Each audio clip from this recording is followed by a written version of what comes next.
जी तो अस्सलामु अलैकुम डियर स्टूडेंट्स। आज का जो हमारा लेक्चर है that is a flared mosaic model. ठीक है, अब इसको स्टडी करने से पहले कुछ चीज़ों को रिमाइंडर कर लीजिएगा कि यहाँ पर थोड़ी सी डिस्क्रिप्शन भी ज़्यादा है और इसको आपने अच्छे तरीके से चीज़ों को नोट भी करना है। ठीक है, मिसाल के तौर पर सबसे पहले अगर हम किसी साइंटिस्ट की बात करें तो डिस्कवरी किसने की थी, तो उसमें आपने याद रखना है that is Sengar.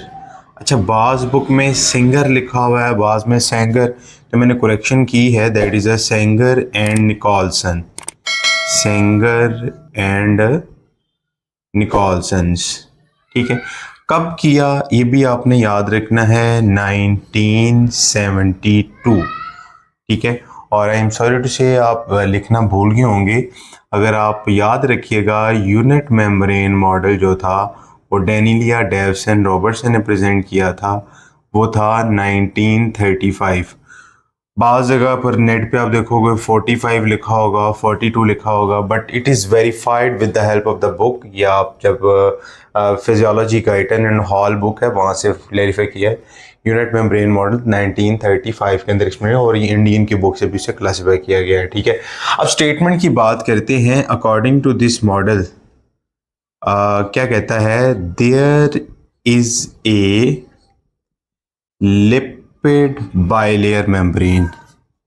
There is a lipid bilayer membrane. वो कहता है कि एक मेम्ब्रेन है लिपिड्स बाइलेयर की, एक तरफ इस तरफ भी लिपिड हैं, उस तरफ भी लिपिड्स हैं। ठीक है, बट इसमें से in which protein molecule is embedded, जिसके अंदर प्रोटीन मॉलिक्यूल अंदर की तरफ गया हुआ है, उसको हम कहते हैं। अब इस मॉडल को समझिएगा, there is a lipid bilayer membrane, protein molecule अंदर की तरफ मौजूद है, उसको हम कहते हैं। ठीक, तो डायग्राम को भी एक्सप्लेन करते हैं। खैर, इसमें से फ्लड मोज़ेक मॉडल में याद रखिएगा कुछ चीज़ों को इम्पॉर्टेंटली, हम थोड़ा सा एक्सप्लेनेशन के लिए मैं थोड़े डायग्राम को थोड़ा चेंज करने लगा हूँ। इसी डायग्राम को थोड़ा सा मैं आपको क्लासीफाई करने के लिए बताना ये चाहता हूँ कि इधर हमने किन चीज़ों को जिन चीज़ों को हमने स्टडी करना है वो कैसे उसको हम मॉडिफाई करेंगे। ठीक है, मिसाल के तौर पर मैं थोड़े थोड़े खुले खुले बना रहा हूँ फास्फोलिपिड के मॉलिक्यूल। ये आपके पास क्या आ गए हैं, फास्फोलिपिड के मॉलिक्यूल्स। ठीक है, ये एक हेड पार्ट है और उसके कितने टेल्स हैं उसके आपने याद रखना है, दो दो आपके पास क्या हैं, टेल्स हैं। क्या है, टेल्स। ठीक है, अब इस हेड पार्ट के लिए आपने याद रखना है यहाँ पर प्रोटीन के स्ट्रक्चर, तो हमने ये भी बात याद रखिएगा, हमने दोनों तरफ बनाने हैं ताकि चीज़ों को हम क्लासीफाई कर सकेगा इधर वो किस तरह की हैं। ठीक है, अब ये तो फास्फोलिपिड के स्ट्रक्चर्स आ गए। ठीक है, अब प्रोटीन्स होती हैं। अब प्रोटीन जो मैंने एक अबव स्ट्रक्चर की तरफ बनाई है, मिसाल के तौर पर एक प्रोटीन है जो कि एक्स्ट्रा सेलुलर फ्लूइड के साथ, ECF एक्स्ट्रा सेलुलर फ्लूइड, हम ये लिख लेते हैं extra cellular fluid, extra cellular fluid. ठीक है, एक यहाँ पे प्रोटीन है, एक हम कह देते हैं यहाँ पर प्रोटीन है, एक हम कह देते हैं यहाँ पे प्रोटीन है, डेट्स इट।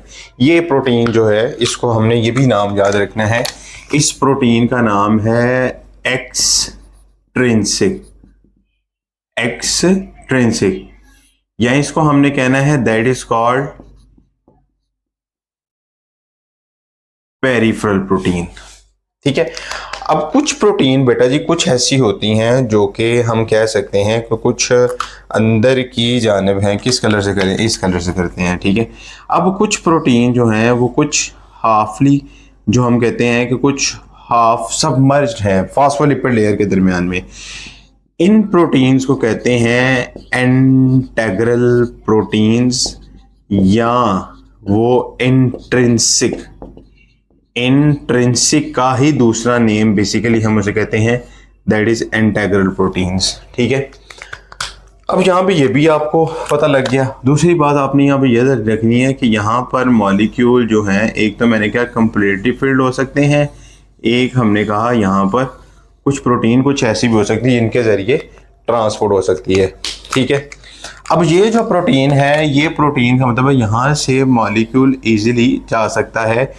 इस प्रोटीन का नाम क्या होगा? That is called channel. ठीक है, चैनल प्रोटीन भी हैं और कैरियर मीडिएटेड। हम डिफीन में जाकर स्टडी करते हैं क्या क्या डिफरेंस इसमें आता है। अच्छा, ये आपने याद रखना है, this is the channel proteins. ठीक है, अब इसके अंदर आपको कुछ स्ट्रक्चर्स भी नजर आएंगे जिसमें से हमने याद रखना है मेरा बच्चे, ये इस तरह करके। मैं वैसे स्ट्रक्चर कोलेस्ट्रॉल का है, ठीक है, ये हो सकता है इनके टेल्स के दरमियान में हो सकता है कि बिल्कुल ऊपर की तरफ हो, तो मैं डिफरेंट जगह पे उसको बनाई जा रहा हूँ। ठीक है, तो ये आपने याद रखना है। इस स्ट्रक्चर का जो नाम है, इसको हम कहते हैं कोलेस्टेरोल। क्या कहते हैं? याद दोबारा बोलिएगा, शाबाश। That is the cholesterol. Cholesterol का काम क्या है? It can provide the fluidity. Fluidity किसको प्रोवाइड करनी है? To the plasma membrane. Plasma membrane को फ्लूइडिटी कौन सा प्रोवाइड करता है? वो होते हैं कोलेस्ट्रॉल। कोलेस्ट्रॉल का स्ट्रक्चर वैसे बना नहीं सकता, वो बहुत लंबे स्ट्रक्चर्स उसमें। अच्छा, हमने ये भी स्टडी कर लिए, कार्बोहाइड्रेट्स भी कर लिए। कार्बोहाइड्रेट का फंक्शन के तौर पर याद रखना है, कार्बोहाइड्रेट्स जो हैं वो एक्ट करते हैं एज ए रिसेप्टर्स। ठीक है, रिसेप्टर्स के तौर पे भी एक्ट करते हैं, एंटीजन और सेल रिकॉग्निशन। याद रखना कि that is important point of view. ये कार्बोहाइड्रेट्स जो हैं ये किसके तौर पर एक्ट करते हैं? ये रिसेप्टर भी हैं, प्लस एंटीजन भी हैं, प्लस सेल रिकॉग्निशन भी हैं। सेल को रिकॉग्नाइज करने के अंदर भी इन्वॉल्वमेंट आ जाती है। ठीक है, खैर ये कार्बोहाइड्रेट के इंपॉर्टेंट फंक्शन में। और इसके अलावा कार्बोहाइड्रेट के ऊपर अगर फॉर एग्जांपल अगर यहाँ पर प्रोटीन के ऊपर कार्बोहाइड्रेट आगे लग जाता है तो उसको हम कहते हैं दैट इज कॉल्ड ग्लाइकोप्रोटीन। और अगर लिपिड के साथ जाकर एक्ट करता है ग्लूकोज तो उसको हम कहते हैं दैट इज कॉल्ड ग्लाइकोलिपिड्स। ठीक है, अब मजे की बात है कि ग्लाइकोलिपिड्स और ग्लाइकोप्रोटीन दोनों के कॉम्प्लेक्स को क्या कहते हैं हम? Glycoprotein plus glycolipid. ये दोनों के दोनों कॉन्जुगेट मॉलिक्यूल हैं जिसको हम कहते हैं दैट इज कॉल्ड बेसिकली हमें कहते हैं ग्लाइकोकैलिक्स। अब ग्लाइकोकैलिक्स की बात करें तो ग्लाइकोकैलिक्स में हम क्या इसकी इनरोलमेंट करेंगे और किसके जरिए हम इसे वेरीफाई करेंगे? ग्लाइकोकैलिक्स जो हैं वो रिसेप्टर के तौर पे, या हम कहते हैं रिसेप्टर भी कह सकते हैं, सेल मार्कर्स के तौर पे, सेल आइडेंटिफिकेशन। बेसिकली कार्बोहाइड्रेट का एक और काम भी है, वो है आइडेंटिफिकेशन। तो ये आइडेंटिफिकेशन में काम आ जाएंगे। ठीक है, तो ये जो मॉडल है, this model is called fluid mosaic model. अब उसके मुताबिक वो कहता है, यहाँ पर कुछ चीज़ें इंपॉर्टेंट और भी हैं जो कि हम आगे जाके फंक्शन में स्टडी करेंगे। तो याद रखना है मेरा बेटा, ट्रांसपोर्ट अक्रॉस दी मेम्ब्रेन। अब इस ट्रांसपोर्ट जो है अक्रॉस ही मेम्ब्रेन, उसको आपने देखना है कि भाई ट्रांसपोर्ट मैकेनिज्म कैसे होते हैं। ठीक है, अब ट्रांसपोर्ट अक्रॉस द मेम्ब्रेन आपने एक बात क्या याद रखनी है? वो याद रखनी है कि वो कितनी तरह से हो सकती है। मिसाल के तौर पर जिस तरह अगर हम बात करें सबसे नंबर फर्स्ट के ऊपर,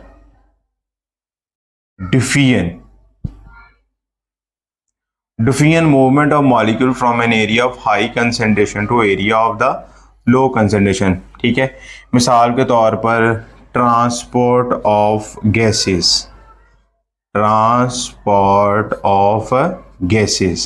अब गैसेस की मेरा बेटा बात करें तो वहाँ पर कौन कौन सी गैसेस आ जाती हैं? एक तो ऑक्सीजन है और दूसरी कौन सी बेटा? CO2। Oxygen and the CO2 involvement आ जाती है, ठीक है। अब फॉर एग्जांपल ये एक मेम्ब्रेन है, ऑक्सीजन जो है एक्स्ट्रा सेलुलर फ्लूइड में ज़्यादा है और ये ऑक्सीजन यहाँ पे कम है, तो ऑक्सीजन का मॉलिक्यूल ज़्यादा से अगर कम की तरफ ट्रांसपोर्ट करते हैं तो ये तो कहलाती है, इसको हम कहते हैं that is called simple defiant, ठीक है। लेकिन वो पूछ सकता है अगर, क्योंकि जो मेम्ब्रेन है वो वाटर इनसॉल्युबल है, वाटर इनसॉल्युबल है, तो इस मीन्स कि अब थोड़ा सा क्वेश्चन अगर आए कि इफ द ग्लूकोज मॉलिक्यूल, अब ये MCQs की स्टेटमेंट अगर आए, if the glucose molecule is enter over here so how the behaviour, अब वो उसका कैसा, क्योंकि इधर एक प्रोटीन भी है, उस प्रोटीन को भी बना लेते हैं। लाइक फॉर एग्जांपल ये आपके पास है, ये को प्रोटीन है, ठीक है। अब ऊपर आपके पास स्ट्रक्चर आ जाता है ग्लूकोज C6H12O6। अब ये वाटर सॉल्युबल है और वाटर सॉल्युबल को गुजरने नहीं देती है मेम्ब्रेन, ठीक है। अब होगा क्या, आई एम सॉरी टू से, पीछे थोड़ा रिमाइंडर किया, ग्लूकोज मॉलिक्यूल एंटर होने के लिए जो प्रोटीन है वो प्रोटीन चैनल प्रोटीन्स हैं, वो चैनल प्रोटीन के ज़रिए ग्लूकोज हाई से लो, तो इस तरह की डिफियन को हम कहते हैं channel mediated defiant, channel mediated defiant. अब इसके जो MCQs हैं वो मैं आपसे शेयर कर दूंगा नीचे, मेरा व्हाट्सएप है, उस व्हाट्सएप पे भी आपके पास कॉन्टैक्ट नंबर आ जाएगा, आप उससे भी शेयर कर सकते हैं। और उसके अलावा इंशाल्लाह जो लेक्चर्स हैं उस लेक्चर की पोर्टफोलियो के नीचे भी MCQs लिखे जाएंगे, तो वो उसको आप देख लीजिएगा, ठीक है। चैनल मीडिएटेड डिफियन है, और अगर फॉर एग्जांपल वही ट्रांसपोर्ट जो है वो कैरियर प्रोटीन के जरिए हो रही है, कैरियर रिस्पॉन्स के जरिए हो रही है, transport of chloride in channel के जरिए हो रही है, तो वो कहलाती है that is called channel mediated, channel mediated defiant, ठीक है। That is called channel mediated defiant. अब मेरे बच्चे आपने याद रखना है कि डिफियन के कितने पार्ट्स हैं, ट्रांसपोर्ट कैसे होती है, ठीक है। आपने भी डिफियन स्टडी कर लिया। डिफियन के बाद सेकंड नंबर पे आपके पास आ जाता है that is called osmosis, movement of molecules, ठीक है। वही concentration but through which membrane, through a semi permeable membrane, या हम उसे कह सकते हैं डिफरेंशियली परमिएबल मेम्ब्रेन, यानी कुछ को गुजरने देती है और कुछ को गुजरने नहीं देती। इसीलिए तो हमने वो मॉडल को मोस्ट एक्सेप्ट किया था कि फ्लूइड मोज़ेक मॉडल, क्योंकि वो पुराना तो वो कंटिन्यूस प्रोटीन थी, यहाँ पर डिसकंटिन्यूस वे के अंदर प्रोटीन है। ये भी बात है कि MCQs में याद रखिएगा कि फ्लूइड मोज़ेक मॉडल के अंदर प्रोटीन डिसकंटिन्यूस है, जबकि यूनिट मेम्ब्रेन मॉडल के अंदर कंटिन्यूस है, प्रोटीन का स्ट्रक्चर कंटिन्यूस में जा रहा है, ठीक है। एक बात ये होगी सेमी परमिएबल मेम्ब्रेन और डिफरेंशियल फ्लूइड मोज़ेक मॉडल को, इसमें फ्लूइडिटी होती है, आइसबर्ग फिनोमिना आपने सुना होगा, ठीक है। जिस तरह एक फ्लोटिंग मैकेनिज्म होता है वो फास्फोलिपिड के मॉलिक्यूल जिस तरह एक सी के अंदर है, ठीक है। और इसी तरह हम सेकेंडली हम कहते हैं मोज़ेक, इसलिए कहते हैं कि वो दानेदार स्ट्रक्चर्स है। जब हम किसी को चीज़ को लाइक ये हम जब ऊपर से स्ट्रक्चर में देखूंगा ना ऊपर से, तो ये नहीं कि मैं उसके ऊपर से देख रहा हूँ, उसके ऊपर देखूँ नहीं, मुझे दानेदार छोटे छोटे चीज़ें नजर आएंगी। लाइक अगर मैं बना के आपको दिखाऊँ तो कुछ इस तरह का स्ट्रक्चर आपको नजर आएगा जब ऊपर से फ्लूइड मोज़ेक हो रहा है। तो ये मोज़ेक एक मैनर है जिसको हम कहते हैं that is called fluid mosaic model. तो मैं बताना पिछले लेक्चर में था लेकिन बता नहीं सका। ऑस्मोसिस के बाद आपने बात याद रखनी है एक्टिव ट्रांसपोर्ट। अच्छा, डिफियन हो गई,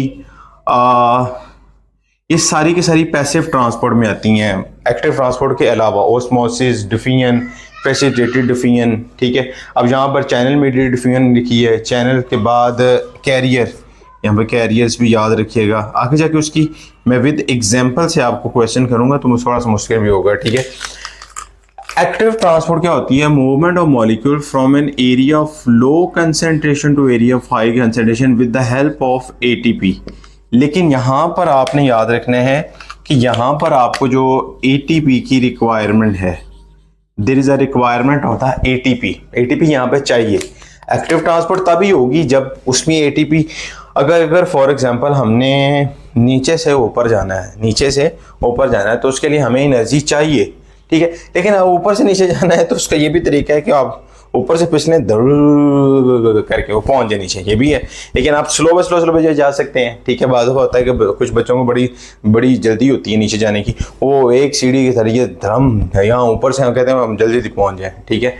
तो हमेशा दूसरी बात ये भी याद रखिए, हमेशा एनडी टेस्ट में अगर आप रिपीटर्स हैं तो कभी मत घबराएं कि फॉर एग्जांपल हमारे साथ बुरा हो गया, ये हो गया, वो हो गया। भाई जो होता है वो अल्लाह की तरफ से होता है। मैं ज़रा देख लूँ चल रहा है, ठीक है। बाज़ होता है लेक्चर पूरा रिकॉर्ड कर लेते हैं, बाज़ लगता है वो ऑन ही नहीं था, ना वो आवाज़ आ रही होती है ना वो साउंड प्रोड्यूस होता है। एक्टिव ट्रांसपोर्ट ATP रिक्वायरमेंट होती है। उसके बाद आपने याद रखना है, यहाँ पर आपने एक और फंक्शन में या तीसरे नंबर पे आपने याद रखना है, दैट इज़ ट्रांसपोर्ट हो गया। एक्टिव ट्रांसपोर्ट को थर्ड नंबर पे ले जाते हैं, इसको हम फोर्थ नंबर पे ले जाते हैं।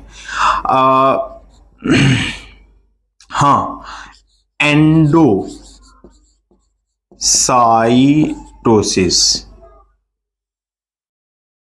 और एंडोसाइटोसिस में होता है, एंडोसाइटोसिस होता है intake of material, intake of material. अब इसमें भी मेरा बेटा दो आ जाते हैं, फैगो और पीनो। पीनो से पीना, नोट बाजी पीना नहीं, फैगो, फैगो से मुराद है that is intake of solid material. यानी मिसाल के तौर पर अमीबा है, वो सोडोपोडी की तरह कुछ चीज़ को इंजेस्ट किया, डाइजेस्ट किया, इनटेक किया। अब वो सॉलिड भी हो सकता है और वो लिक्विड भी हो सकता है, लिक्विड मटेरियल के अंदर। खैर बस आपने इतना याद रखना है कि क्या क्या होता है, ठीक है। इसके अलावा सेल मेम्ब्रेन का एक और फंक्शन भी है कि ये बेसिकली अच्छा, सेल मेम्ब्रेन को हम प्लाज्मा लीमा का नाम देते हैं। एक ओए लीमा भी होती है, ओए लीमा, ये एग की मेम्ब्रेन है। अब ये नहीं है ओए, वो वाला ओए नहीं, ओए लीमा कहलाती है। प्लाज्मा लीमा, मायोलीमा मसल्स की लेयर की कहलाती है, ओए लीमा ये कहलाती है। तो आपने डिफरेंस नाम याद रखने हैं।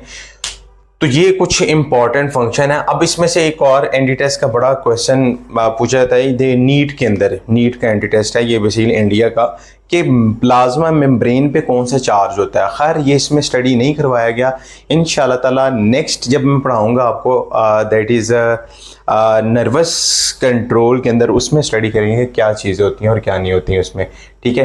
तो इसको इंपॉर्टेंट चीज़ें याद रखिए। और MCQs के लिए अगर आपने देखने हैं तो चैनल ज़रूर सब्सक्राइब कर दीजिएगा, और इसके अलावा इसके जो MCQs हैं वो MCQs आपसे शेयर कर दिए जाए।